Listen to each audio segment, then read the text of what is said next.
မျိုးသားကသူ့ရဲ့ဆိုင်ကယ်ကိုညာဘက်လက်နဲ့အမှတ်မထင်ထိလိုက်ယုံတင်ရှိသေးတယ်နောက်တစ်စက္ကန့်မှာတော့အဲ့ဒီဆိုင်ကယ်ကစိန်ခံကားတစ်စီးအဖြစ်ပြောင်းလဲသွားပါတယ်တကယ်တော့သူအစားတောက်တွေပို့နေရင်ကောင်းကင်ပေါ်မှာထူးဆန်းတဲ့ငှက်တစ်ကောင်ကိုမတော်တဆမြင်လိုက်ရတာပါ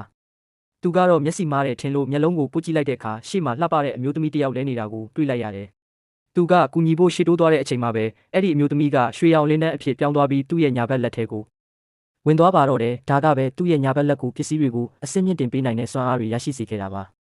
သူကတန်ကြိုးတစ်ချောင်းကိုကင်လိုက်တဲ့အခါအဲ့ဒီတန်ကြိုးကချက်ချင်းဆိုသလိုရွှေကြိုးဖြစ်သွားပါတယ်သူ့လက်ကပစ္စည်းတွေကိုအစင်းမြင့်လို့ရမှန်းသူသိသွားတာပေါ့အဲ့ဒီနောက်သူအိမ်သာသွားတဲ့အချိန်မှာပဲညာဘက်လက်ကိုအသုံးမပြုဖို့တားမြစ်တဲ့အမျိုးသမီးအတန်တစ်ခုကိုရုတ်တရက်ကြားလိုက်ရတယ်သူပေါင်းပီစစ်ကိုဖြုတ်ဖို့ပြင်နေတော့ဘေးပတ်လေကိုကြည့်ပေမဲ့ဘသူ့ကိုမှမတွေ့ရပါဘူး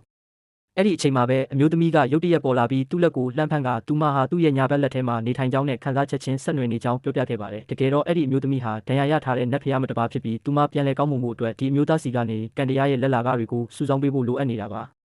ဒါကိုဘလို့စုဆောင်းရမလဲဆိုတာအမျိုးသားကနားမလည်တဲ့အခါပတ်စံရှာနိုင်ရင်ရပြီလို့သူမကပြောပါတယ်ဒါနဲ့သူလဲရွှေဆိုင်တစ်ဆိုင်ကိုတွားခဲ့တယ်သူ့ရဲ့ရွှေကြိုးကိုမြင်တာနဲ့ဆိုင်ရှင်ကဒေါ်လာတန်ပေးပြီးချက်ချင်းဝယ်ယူခဲ့တယ်လို့အမျိုးသမီးအတွက်လည်းပထမဆုံးကန်လက်ကိုစုဆောင်းနိုင်ခဲ့ပါတယ်။အဲ့ဒီနောက်သူကားမောင်းနေတော့မှအမျိုးသမီးကထပ်မံပေါ်လာပြီးသူ့ရဲ့ညာဘက်လက်ကိုအရေးတွေကိုပါအစင်းမြင့်နိုင်တဲ့စွမ်းအားထပ်ပေးခဲ့ပါတယ်။ပြီးတော့ကန်လက်ပေါင်းတန်တရာအထိရှာပေးဖို့တောင်းဆိုခဲ့တာပေါ့။သူကဘေးနားကတ िश ူးကိုအသာလေးကင်လိုက်တဲ့အခါတ िश ူးကရှေးဟောင်းတစ်တာလေးဖြစ်သွားပါတယ်။အဲ့ဒါကိုရှေးဟောင်းပစ္စည်းဆိုင်မှာတွားရောက်တဲ့အခါဒေါ်လာ2တန်းရခဲ့ပြန်ပါတယ်။ချက်လက်မှတ်ကိုရတော့သူတိတ်ကိုစိတ်လှုပ်ရှားသွားတာပေါ့သူစားတောက်ဆိုင်မှာထမင်းသွားစားတဲ့အခါအရက်မူးနေတဲ့လူတစ်ယောက်ကသူ့ကိုဝင်တိုက်မိလို့ခွက်ထဲကရေတွေစပွဲပေါ်ဖိတ်ကျသွားပါတယ်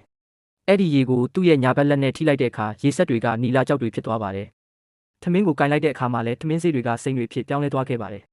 သူထမင်းစားပြီးတော့ရွှေဆိုင်ကိုပြန်သွားပြတဲ့အခါဆိုင်ရှင်ကဒီစိန်နဲ့နီလာတွေဟာအရေးသွေးအရန်ကောင်းလုံးလို့ဒေါ်လာ30တန်းနဲ့အကုန်ဝယ်လိုက်ပါတယ်အဲ့ဒီနောက်မှာတော့သူဟာရှေးဟောင်းပစ္စည်းလမ်းမကြီးစီကိုသွားခဲ့တယ်သူ့ရဲ့ညာဘက်လက်ကရှေးဟောင်းပစ္စည်းတွေကိုရောအစင်းမြင့်လို့ရမရစမ်းသက်ချင်တာနဲ့$10တန်ရှေးဟောင်းတင်ကားပြားတစ်ခုကိုဝယ်ပြီးအစင်းမြင့်လိုက်ပါတယ်။အဲ့ဒီတင်ကားပြားကိုရှေးဟောင်းပစ္စည်းကျွမ်းကျင်ပညာရှင်ကမြင်လိုက်တဲ့အခါမှာတော့ဒါဟာတန်ဖိုးဖြတ်လို့မရတဲ့ပစ္စည်းဆိုတာချက်ချင်းကြီးသိသွားပါတော့တယ်